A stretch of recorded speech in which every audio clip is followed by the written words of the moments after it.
Hey, this is Brad with 4D Tech. Today we're in a Chevy Equinox. We're going to show you how easy it is to pop in one of our start-stop eliminators so you don't have to hit the button every single time you get in the vehicle. Let's get started. We'll start by popping this hood latch assembly off that's under the driver's side dash. We'll pull the hood latch up and out of the way. And right at the tip of the screwdriver, you'll see there's this little tab. This tab needs to be pushed towards the rear of the vehicle while we slide this entire assembly towards the front of the vehicle. So put the screwdriver in, give it a little twist, which will push that tab towards the rear, and then slide the whole assembly forward, and that'll just sit out of the way. This will now expose a 7mm screw right here that we can take out. We'll set that aside. Next, we'll remove this panel here. The only screw securing it was the one that we just removed under here. So we'll take the bottom edge and give it a pull, releasing the clips, working our way around the edge. At the top edge, you'll find that you need to slide it out. These are those 3 clips that kind of just sit up in there. Now that that's removed, we can go ahead and remove the 2 7mm screws right here. Now we're done under here. Next, we'll go ahead and remove this side panel here. We'll use a couple of plastic dash removal tools. A smaller one will be great for getting and working your way into this tight gap. Once you've done that, we can use a larger one to get some leverage. Pop the panel loose. Then by hand, we can release the rest of the clips.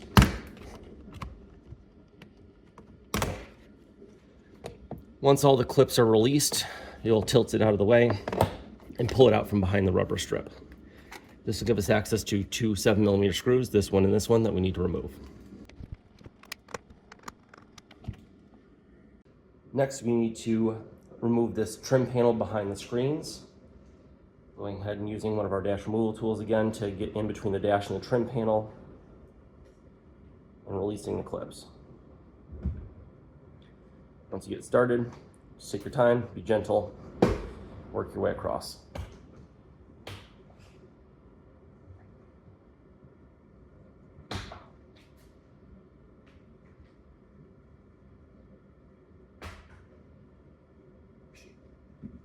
We'll set that aside. This now exposes a total of 6 7mm screws. 1, 2, 3, 4, and then there are 2 farther down, right here and here.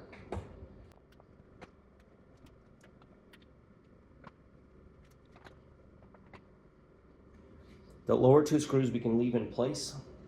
What we'll then do is we'll take this main instrument cluster screen, lift it up just a little bit to release it. We can tilt it up out of the way. And the screws will come with it. You might want to use a protective cloth or set that down to protect the screen. We're just going to set that out of our way for a moment. Now that we have that screen tilted down out of the way, we'll go ahead and remove these 2 7mm screws here.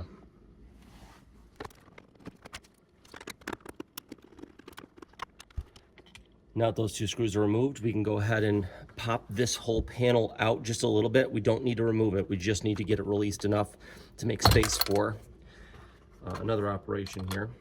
We'll lose those screws.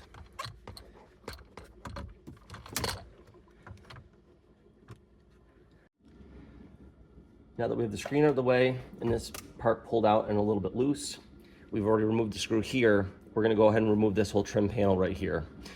There is a little clip here, so we kind of got to pull it out as we go ahead and remove the whole vent trim.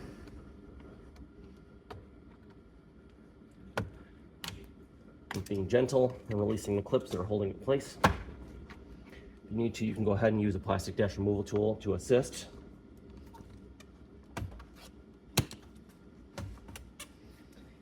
We'll go ahead and slide this out.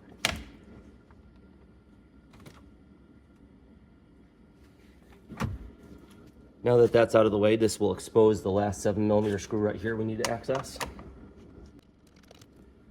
And this will allow us to now pull this panel out to get to the back side of the auto start stop switch right here.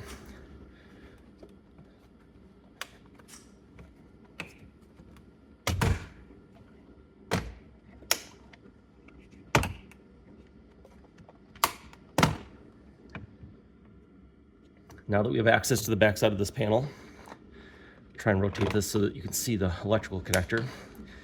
You can see it right here. There's a tab here that we have to depress, but there's also this red tab right here that's a secondary lock. Very unnecessary, but all the same, GM put it in place. So use a screwdriver to kind of pull that secondary tab out to the left until it clicks. Now it'll allow us to use our finger, push in on the standard release tab, and pull the electrical connector out. And here's a better view of that connector. There's the secondary tab, and then this little black one right where my thumbnail is the one we're depressing. Now we'll go ahead and we'll plug the start-stop eliminator from 40 Tech in line. Push that in. You can lock the secondary lock if you choose. We'll go ahead and plug this back in to the back of the auto start-stop switch.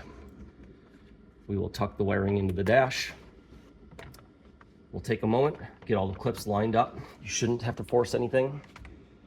So once you get the clips kind of lined up, we can give it a push, and that'll latch into place up there. Same down there.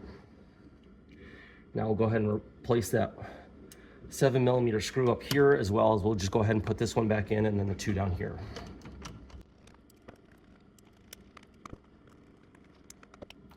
Now that those 4 screws are in, we can go ahead and start replacing the panels in any order you choose. We're going to go ahead and pop this lower one back on first, just because it's easy. That's all snapped into place. We'll go ahead and put that 1 7mm screw back in at the bottom.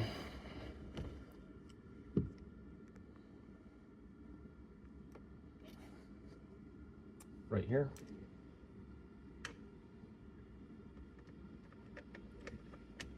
All the screws in this application are all the same size except for this one.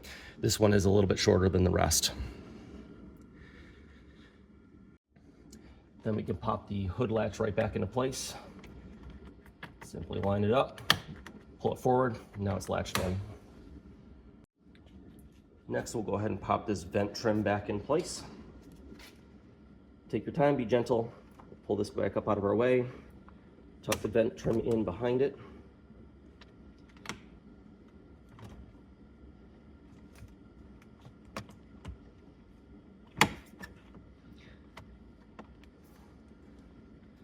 Once you think you have it lined up, give it a good push. Snap it into place. That looks good. Now we can go ahead and replace the 7mm screw right here. Now that we're complete on the side, we can pop the side panel back in. We're gonna have to get this panel in, starting by getting it behind the rubber trim over here.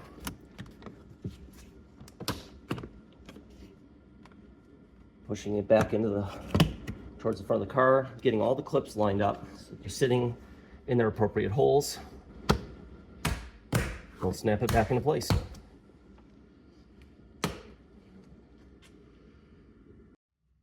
We'll go ahead and start the vehicle. As you can see, by default, it turns the auto start-stop system off each time we get in the vehicle. Our device simply remembers whatever state you leave it in. So if we turn it back on and shut the vehicle off, turn it back on, you'll see it remembers that state. And if we turn it off, turn the vehicle off, start it back up again, you'll see it remembers that state as well. Now you see how easy it is to pop one of our start-stop eliminators in the Chevy Equinox. I'm Brad with 40 Tech. Thanks for checking out our video.